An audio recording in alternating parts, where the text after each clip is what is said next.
interrupt your programming. This is a global emergency. Important instructions will follow.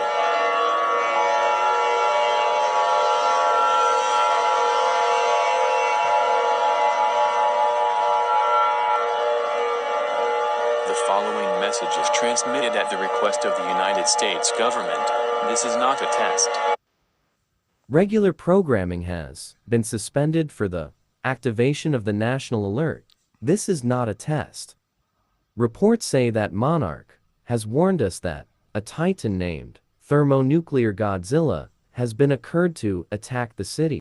Reports say that this is very bad news. Thermonuclear Godzilla will burn the city with his special attacks against a villain three-headed kaiju named Ghidorah.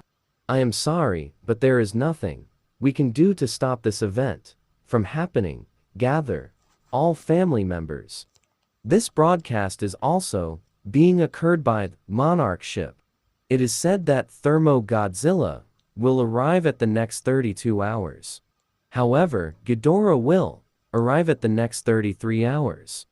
Well, Godzilla and Ghidorah will be fighting at the next 34 hours, and it will start killing all life forms on Earth and devouring many types of plants.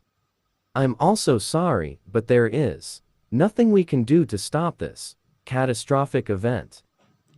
May God bless you all, and stay safe, everyone.